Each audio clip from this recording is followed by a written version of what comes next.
So I'm so pleased to have Clarissa Ward joining me. She's an incredible award-winning correspondent, CNN, Fox, ABC, CBS, back to CNN. No matter where a conflict erupts in the world, it seems that she is there bringing us the stories of not only what the government is saying, but what the civilians are experiencing. I was very lucky to call her both a colleague at Fox and especially my time at CBS. And Clarissa, I'm so grateful for you taking a moment to speak with me. Oh, it's my pleasure. It's so nice to chat. So first of all, where are you at the moment? And more importantly, how are you? I'm a little tired, to be honest, but that's okay. I'm in a city in the center of Ukraine towards the east called Dnipro. It's a city of roughly 1 million people, and it's much closer to the fighting that's concentrated now in the eastern part of the country. So it's a good position to kind of base yourself from, that's relatively safe, but also allows you to go out and see what's happening on the ground in some of those heavy hit areas. And we are this week going to mark nearly 2 months of this war. From your vantage point, what is the state of play right now? Well, when you think back to the beginning of this, and we were hearing from various countries around the world that they believed that Kiev, the capital, would fall in a matter of days, it's extraordinary to be this far along. And Russia has been forced to withdraw from the northern part of the country around Kiev. It has declared a sort of new offensive that would be imminent in the east, but already there seem to be some complications with that. The only city it's fully in control of is a city called Kherson, although of course everyone is now expecting Mariupol to fall in the next day or two. So I think it's fair to say that things have not gone according to President Putin's plans, but that does not mean that Ukrainian forces are not still facing serious challenges and that Ukrainian civilians are not still living through hell. What have you made? What's the reasoning behind Ukraine's surprise performance here that went against? I was talking to former CIA Director Mike Morrell like a couple days before the war started, and he had the same assessment. It's probably Kiev's lost in 3 days. What do you think it explains when you talk to Ukrainian government officials and from what you've witnessed on the ground, their performance so far?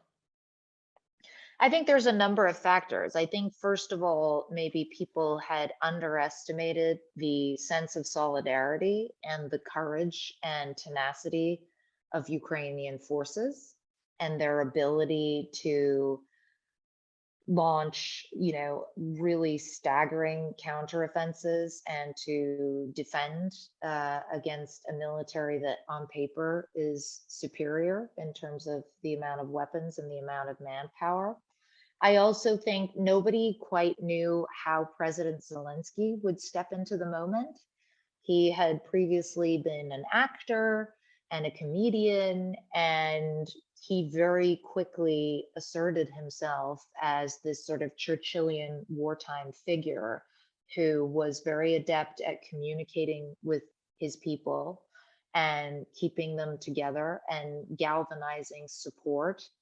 And really, I think, contributing to this sense among almost all of the Ukrainian people that I have come across of deep commitment and solidarity to see this through to the end. And then the third piece that I would also mention that is significant is that there has been a very robust and unified response from NATO allies and from the US in terms of getting the weaponry, or at least some of the weaponry that the Ukrainians need and would like, and also punishing Russia in the form of sanctions for this illegal and frankly completely unnecessary war. And so all of those factors, I think, have contributed to a performance by Ukrainian forces that I don't think anyone could have predicted.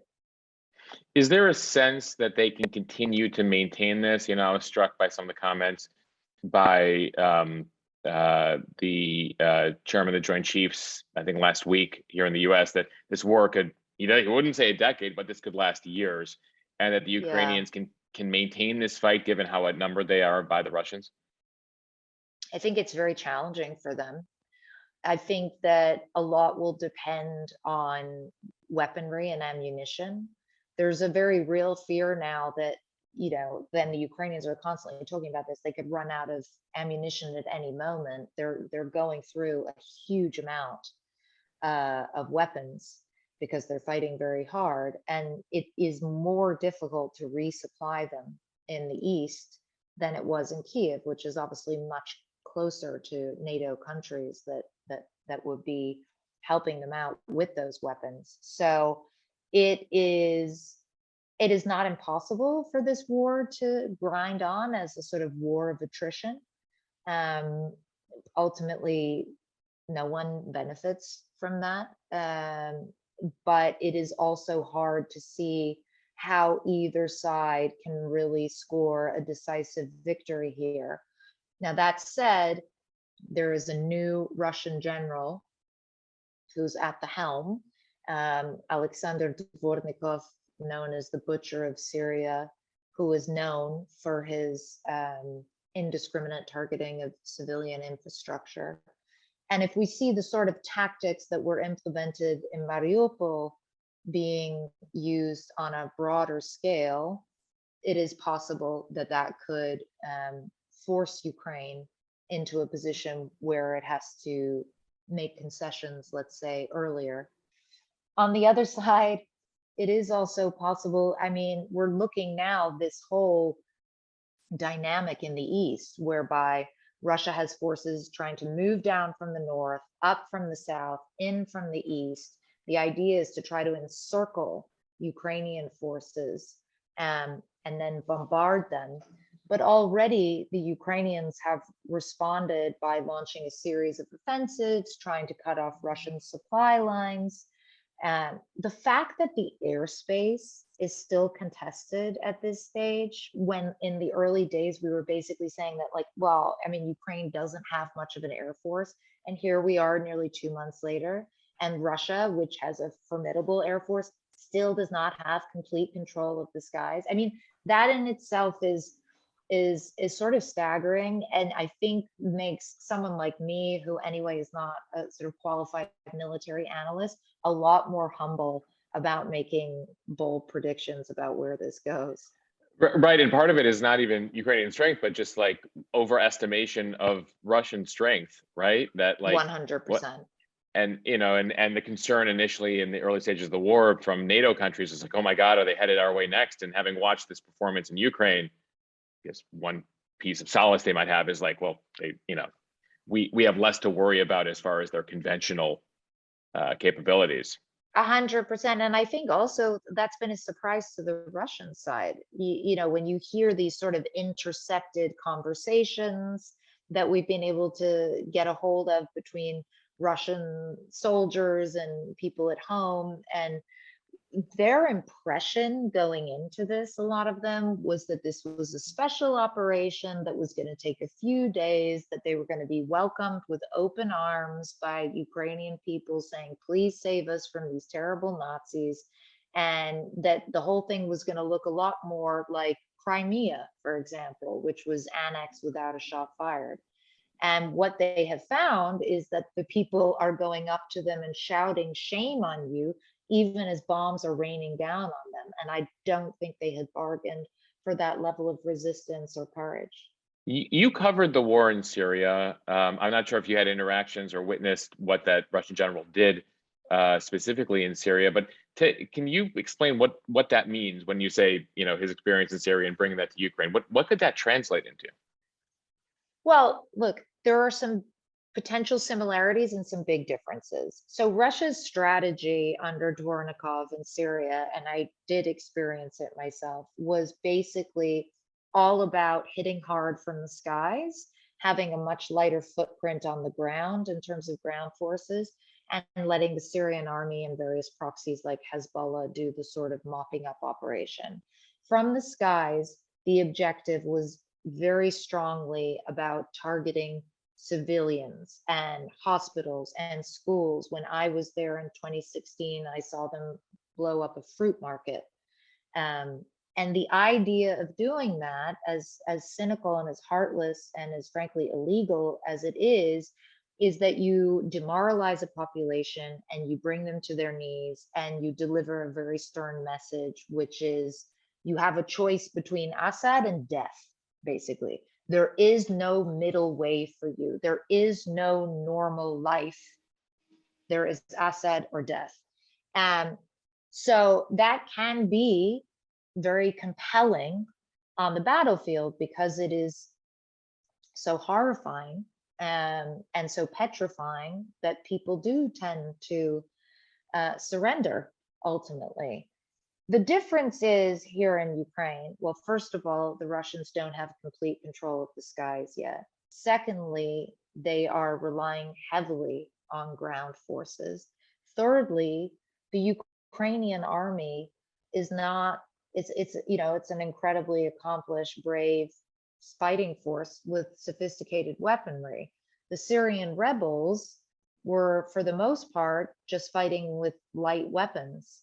So the context is not the same, but it's possible that some of the strategies will be the same. And we've heard so many people talking about Grozny and Aleppo. For the most part, we haven't seen anything on that scale yet in Ukraine, with the very possible exception of Mariupol.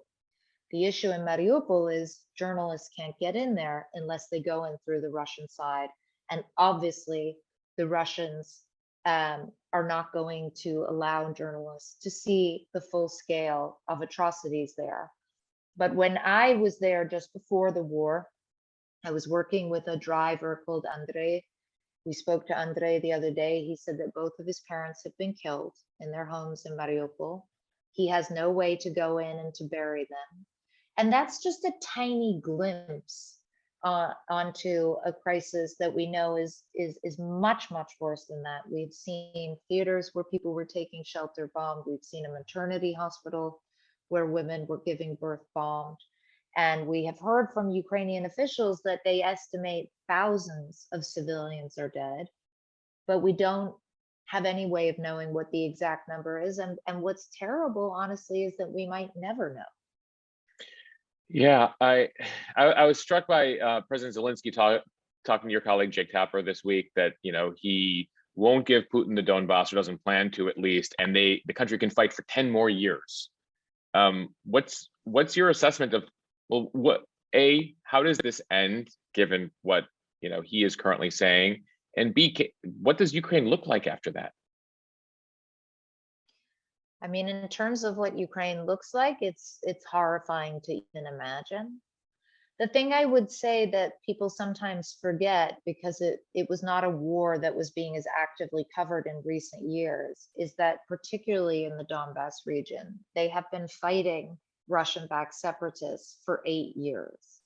So there is a sense there that people are used to war in a way that they certainly were not in Kyiv, for example.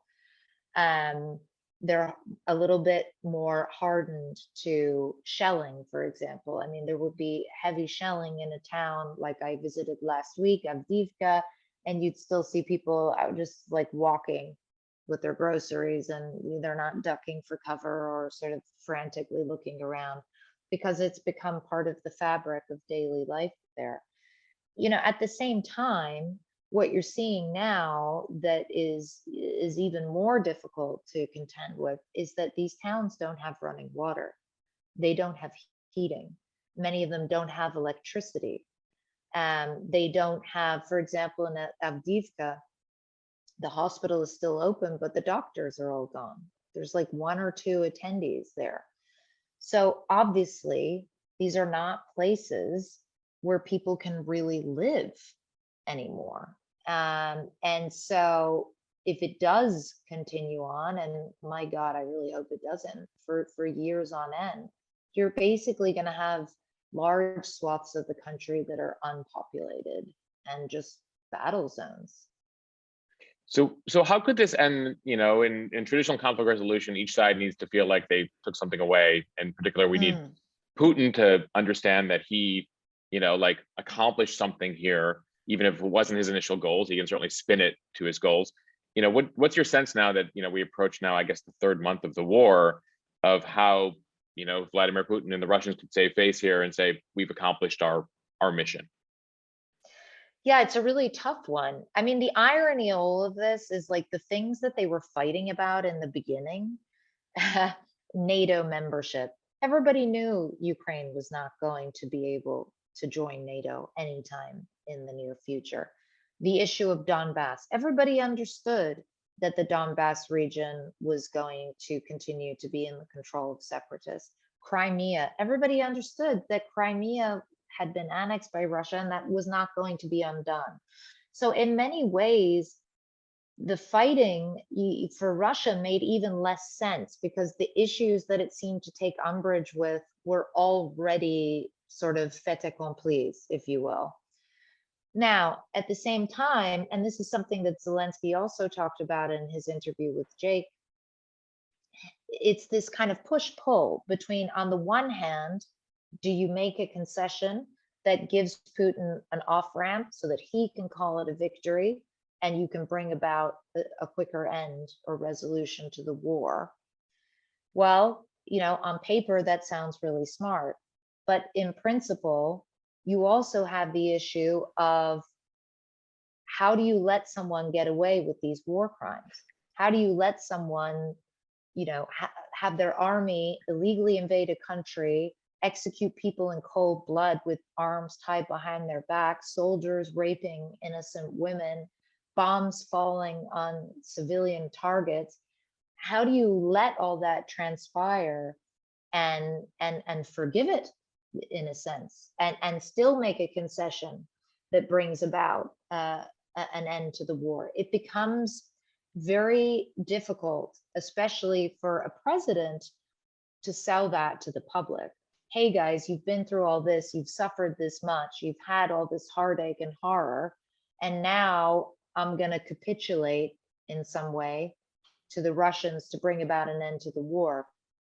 And so he's in a position of like constantly walking that tightrope between being a president and trying to do what's best for your country, but also being a human being and a father and a son and a brother who can relate to his people on a very human level and understand emotionally where they are right now and what they need and what they will accept. So I think this is always the problem with war. The longer it drags on, the more atrocities are committed, the harder it becomes to talk about not even forgiveness, but to talk about the cessation of hostilities even, because there's so much anger, there's so much rage, there's been so much bloodshed. It's very difficult to turn the temperature down. Yeah, I was going to ask, you've covered a number of these, and it's interesting, that the longer this goes on, unfortunately, the harder it is to resolve, even though the damage, the atrocities, all of it continue to pile up. Does this conflict, this war so far, remind you of any others you've covered, or in what ways is it different than what you saw take place various places in the Middle East, in Afghanistan, etc.? I mean, there are certain like truisms of every conflict you cover, and that the civilians bear the brunt of conflict always. And I have seen this over and over again. Every conflict is tragic and heartbreaking, and usually sort of senseless on some level. But they're also very difficult to compare because they're so different. I mean, Syria was a sort of uprising of people wanting to overthrow an oppressive dictatorship and embrace a more democratic future, which then morphed into a very ugly and complex civil war. This Ukraine, for example, is an invasion by another country in Europe, And so it's a totally different dynamic on almost every level. And I can't think of any conflict I've covered that's that similar to it, except for in 2008, I was there when Russian forces, or I went in to Georgia after Russian forces launched an incursion there. But again, that lasted 8 days. It was not a full-scale invasion. And so the scale of it can't be compared. This is the largest ground invasion in Europe since the Second World War. So it is huge in every sense of the word. But as I mentioned before, it's just so hard to compare conflicts because they're all so different, but they're all equally tragic and heartbreaking. What I want to get the truth that you just discussed, which is the impact on civilians. I was struck by the story you told over the weekend of the 86-year-old woman Lydia who was trapped, and then viewers watched your story, and you were then able to document her being brought to a safer place. Can you tell me about finding that story, and then take us through that process, because that's where I think journalism is so important. The town of Avdiivka is no stranger to war. For 8 years, this has been the front line of Ukraine's battle with Russian-backed separatists. People here are used to shelling, but they have never experienced anything like this. A missile can be heard overhead as an emotional man approaches us.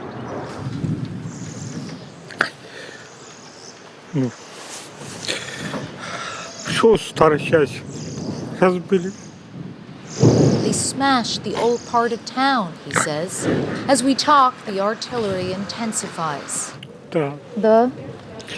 Там больше, чем здесь. Да.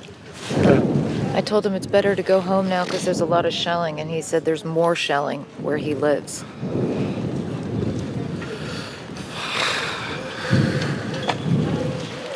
As Russia prepares a major offensive in the east, frontline towns like Avdiivka are getting pummeled. So you can hear constant bombardment. This is the bomb shelter down here, but you can see this building has already been hit. More than 40 people are now living in what used to be a clothing store. Lida and her 2 sons have been here for 3 weeks. She wants to leave, but says her boys are too scared to go outside.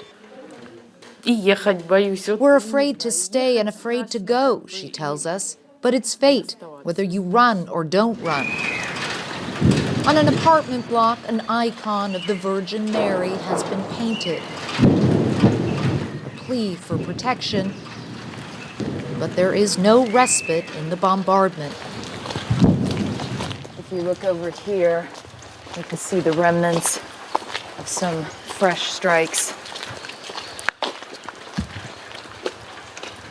37-year-old government worker Rostislav looks at what remains of his family home. He takes us inside to see the full scale of the destruction. It's completely destroyed. Сейчас ничего. Nothing. Mercifully, no one was at home at the time of the strike. It was photo albums. My children's photography. His family has already left, but he says he plans to stay.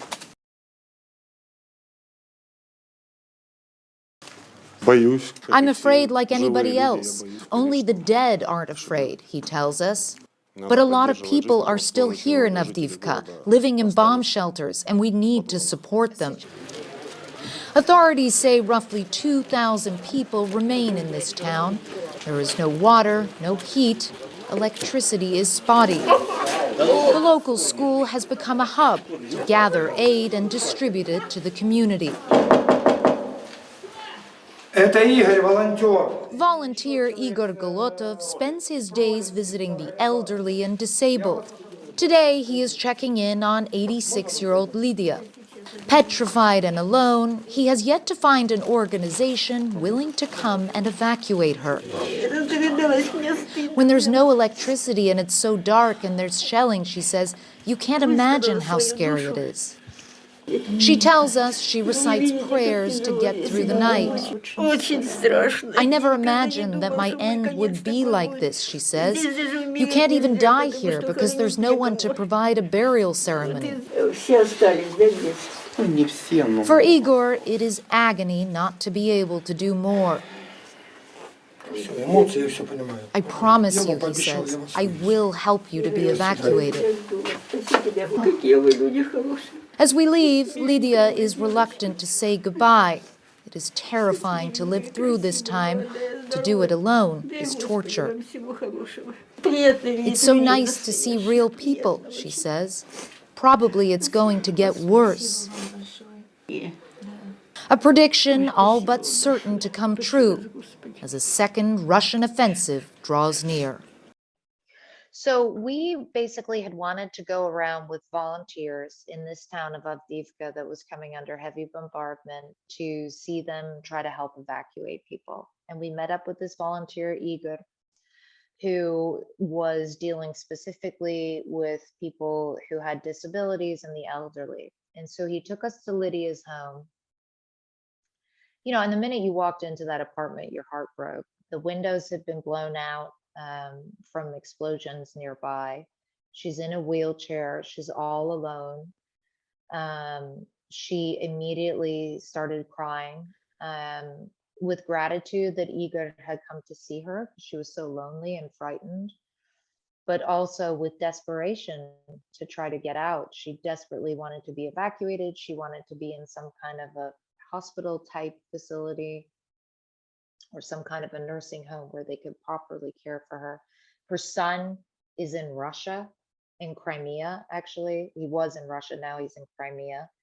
So he had called this volunteer service and said, please, can you help my mother? But obviously he had no way of being able to help her because he's sort of on the other side of the front line, as it were. And I have to tell you, you know, as we were leaving, she sort of wouldn't let go of me, honestly. She kept hugging me and she was like holding my hand next to her face and saying, thank you so much. It's been so nice to see a real person. And all of us, when we walked out of the apartment, were kind of choked up because it was like, how can we leave her here? And we thought about it in that moment, like, can we take her? It's just like not possible. She's in a wheelchair. It was getting late. We didn't have the proper like vehicle that would be able to transport her. And then we thought about it when we got back. And then as the piece went out, of course, there was just like this deluge. I mean, I haven't had a response like that to one individual story in quite some time, with people just like, how can we help this woman? How can we get her out of there? And so we worked with Igor and found a nursing home for her here in Dnipro. And the next day, volunteers managed to evacuate her. And we went to see her and settle her into her new temporary home. And actually, I went to see her again today to make sure that she's, you know, getting good care. And she had been like, she obviously had some kind of a bath and they had given her clean clothes, and I was there when they brought her lunch. And so she's really getting very good care now, which is wonderful to see. But at the same time, I think, you know, it's beautiful to be able to help one person and to have one person's story resonate with so many that they're able to get to a safer place. But the story of Lydia is the story of thousands and thousands of people who are alone, who are poor, who are elderly or infirmed, who are trapped in their homes. And we've seen this in a lot of the places that we've visited. A lot of people are dying in their homes, not even because of the bombardment, but because they have no food, they have no water, they have no heat, they have no one taking care of them. They have no way to access basic medical care. And so, yeah, it's heartbreaking, and it's still very much ongoing. Are any organizations, international organizations related to the UN or anybody else able to operate right now in Ukraine to help these, or are people effectively trapped while there's still active war happening? Yeah, I think there are like quite a few organizations that are trying to help people, but the scale of the need is pretty huge, and it's very difficult to get into these areas because it's so dangerous and there's so much shelling. And then the other challenge is trying to find places to take all these people. A lot of people in the East are not evacuating because they have nowhere to go. And that becomes really complicated for government, regional authorities who already had their hands full with a huge amount of casualties, with intense amounts of warfare, with demining efforts. I mean, they have a lot going on at the moment, and to try to find appropriate care for thousands of elderly people, yeah, it's a tall order right now. A lot has been made about the 5 million Ukrainians who've left the country, but that's also still means that nearly 85 to 90% of the population remains in the country. What are the reasons they tell you, either out of necessity or by choice, that they remain in Ukraine? So first of all, men are basically not really allowed to leave, or certainly between the ages of like 18 and 58, I believe. And then elderly people, interestingly, and this I have found in many conflicts I've covered, they don't want to leave. They often have a sort of different outlook. It's my country, it's my house. I am too old to like move to a new place in a new country and live in a gymnasium with 400 other people. And like, I'd rather be at home and die in dignity in my home. And I've definitely seen a lot of that here. The other thing is that people are really afraid of leaving their homes, that they won't be able to go back, not just in terms of bombardment, but in terms of the sort of looting that we've seen. We went into this city called Chernigiv, which is a few hours north of Kiev. It was under siege by Russian forces, and all these villages around it were occupied by Russian forces for like 5 weeks.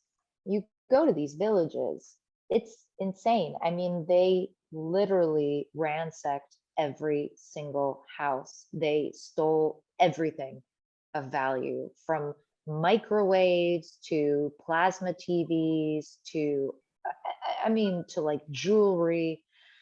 And so people in other parts of the country see what happened, and they're proud of their homes, and they worked hard to build them and make them beautiful, and they're full of memories. And so often you'll have a situation like a story we did today with this couple where Olga was getting on a bus to leave the city Slavyansk in the east, and Pavel was staying. And when I asked Pavel, why are you staying? He's not staying to fight, he's staying to protect their home and to make sure that they still have a home to go back to when the war is over. There's a huge amount of pride among Ukrainians. Yeah. More media question for you. One is related to, and I'm sure you've gotten these questions, why is Ukraine getting so much coverage than some of the other conflicts that we've seen over the course of the past few years? And would love your perspective on that. And secondarily, as we enter kind of the third month of the war, how do you go about telling the story to ensure the audience doesn't become numb to it, that it remains relevant and compelling to the audience? I know there's two questions in there, but. Yeah. So on the first one, I would say, look, I spent like years of my life covering Syria, covering the Syrian refugee crisis, covering Iraq, covering Afghanistan, and there were huge amounts of interest in those stories at certain points. Definitely. I mean, wall-to-wall coverage and, endless rotations. So I think those stories did get a lot of attention. The problem, and this happens with every conflict, and I think it's going to happen with Ukraine too, is that the public starts to reach a saturation point whereby they become used to the idea that there is this horrifying conflict playing out in a place, and it's much harder to kind of cut through and touch them and make them feel affected. And I mean that like emotionally and sort of literally by the story that is happening. So, I mean, there's obviously a sense as well when you're talking about the biggest ground invasion in Europe since the Second World War, and because no one believed it would happen, I think that's important to remember as well. Even as US intelligence officials were saying this invasion is imminent, Ukrainians and most people on the ground and people in Europe were saying, is this possible? I can't see. There's no way. There's journalists on the ground. There's no way Putin's going to invade. Why would he do that? There's no sense in it. I can't see an upside. What's the victory for him? How does this play out in a way that possibly works in Russia's favor? And so because there was such high skepticism, when that invasion happened, the shock level and the disbelief was off the charts. Like no one could believe it was actually happening. So I think that accounts for a huge part of why there has been such enormous interest in the story. But I think that while it is still on every front page, there is a difference coming back this time. People are getting used to the idea that there is a conflict that is grinding on in Ukraine that may continue to grind on for quite some time. And it does become more challenging to really cut through and grab people's attention and make them feel connected to the story and make them continue to view it as important. In my experience, though, the way you do that is by finding great characters who tell the story for you through their own experiences and their own perspectives and their own stories. And that kind of storytelling can take a little bit longer to put together. It's not the same sort of frenetic pace of like every day I am constantly having to like knock out a piece. But it yeah, so it's sort of more challenging and more time consuming, but I think that it's also it's what you need to do in these moments as people become kind of more inured to any given conflict, to make sure that they stay focused and stay connected to it. I'm sorry, I keep holding this up. My ear thing keeps popping out. Oh, no worries. You were telling the story of Lydia and, you know, the discussion you were having as a news crew of like, how do we save her? And it got me to the question of how you separate your emotions, how you compartmentalize what you're seeing, and generally speaking, your mental health. Clarissa, I know you were here, you were in Ukraine in the lead up to the war, the beginning of the war. I understand you did leave for a bit, you came back, right? Is that something that's important for you to be able to find that balance? How do you cope on a daily basis with the experiences, with the interviews, with what you're witnessing? I mean, I think when you're in the field, you do have to compartmentalize a bit because there's so much going on around you in terms of the job that needs to be done, the security risks that need to be assessed, that you really need to be laser focused on trying to get done what you need to do in as safe a way as possible. If you really allowed yourself to like feel all the feelings in the field, you would probably struggle because it is a lot. It's a lot of trauma that you're taking on board, not your trauma, but other people's trauma. And, you know, for me, what's important is that you don't try to become desensitized. You don't try to be callous. You allow yourself to take it on board. And then when you have that time and space where it's sort of safe and comfortable to do so, you sit with it, you unpack it, you let yourself grieve.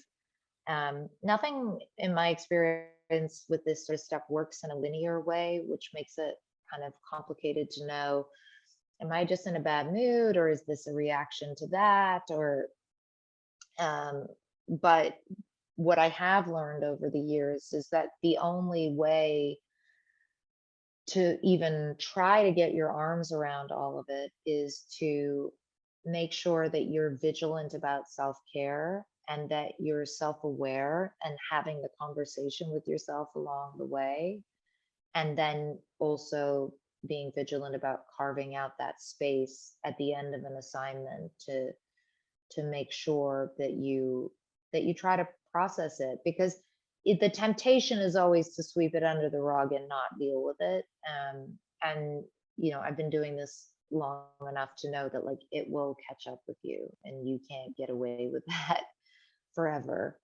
So, but it's a tough balance to strike in the field between being professional and not letting yourself go there and compartmentalizing, but also for me, it's exceptionally important to be fully present in interviews and fully open to other people's pain, because I know for whoever it is that you're talking to, your interview subject, even if it's not in front of the camera, even if it's just a conversation, when you're experiencing this kind of horror, to be heard is so important, to be listened to, and to sort of be able to have your story on the record somehow.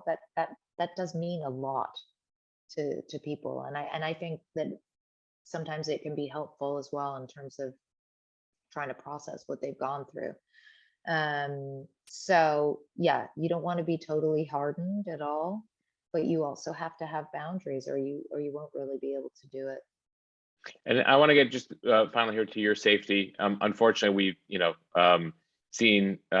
we've lost a few journalists in this war, and there's a unique nature of war, because in some conflicts, the adversaries are very clear about trying to avoid the media at all costs. How are you approaching staying safe in your reporting, especially in light of what you've seen over the course of the past few weeks?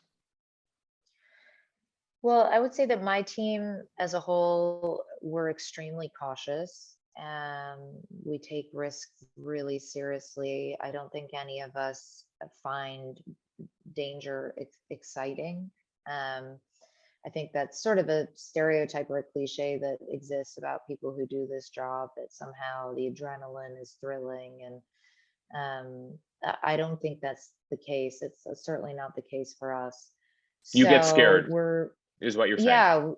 yeah, very scared in a scary situation. Yes, and fear is there for a good reason. Fear is there to inform you that you're in danger and you need to do what you need to do and then get out.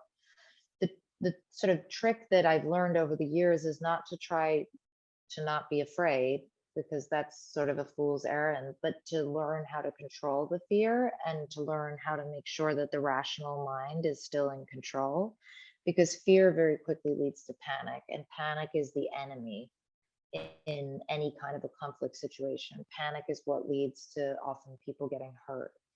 So you try to stay calm, you try to stay focused, and you, most importantly, work really hard in anticipation of any kind of move for a story to plot out all the possible contingencies, plot out what's your exit route, where are you going in, what's the intel on that area at the moment, what are local authorities in that area who you're in touch with. Like, you can't just sort of feel your way into this stuff or stumble your way into it. Like, you really do need to do a lot of planning. And often your plan will completely change along the way. That's sort of par of the course during this work. But by doing the planning in the first place, it just means that you are thinking in a much more like dynamic and contextualized way about where the potential risks are and what the potential exits are. So security for us is the most important thing, and you can't totally mitigate the risk or make it disappear. And we have lost some wonderful journalists in this conflict, and some very experienced journalists, like my old friend Pierre Zakrzewski. So there is an element as well of randomness to all of this, that you can be the best of planners and the most secure and still get really unlucky. But I think all of us who've been doing this for a long time really take the risk element very seriously and work very hard to try to be as smart and as careful as we possibly can. Have you, this is a question, by the way, that came from my wife, who was like, has Clarissa witnessed Russian soldiers, Russians and Ukrainians interacting in a peaceful manner despite the war happening? Have you seen any? I mean, these are two neighbors. They have so many cultural similarities. They have so much shared common everything, culture, history, language, etc. Have you? I mean, given what you've seen so far, whether it was post-conflict, etc., kind of witnessed signs of pre-war Ukraine, no. Russia? Yeah. No. And this is like another thing that people forget, and it's an important thing that you point out. Like, I know tons of Ukrainians who are married to Russians, and Russians who are married to Ukrainians, and Russians who live in Ukraine, and Ukrainians who live in Russia. And I mean, so many people I've interviewed. It's like Lydia, my son lives in Russia. Another woman I interviewed was like, we were getting ready to move to Russia. These are two countries that, like, culturally, linguistically, historically, religiously, are deeply, deeply intertwined and have been for many, many years. But I don't know how that can continue now, or what that will look like now. And this is a sort of, it's an offshoot of the main story, but I do wonder what happens to these families where, you know, they're part Ukrainian, part Russian. We hear stories of women in Ukraine who are, you know, family members are being killed, and they call a relative in Russia and they're like, well, that's a lie. It's a denazification project. You know, I mean, what will this do to these families? Like, families and friendships are being torn apart by this. And I think it'll be a long time before we could imagine some return to normalcy, even on that just civilian level of ordinary friendships and relationships.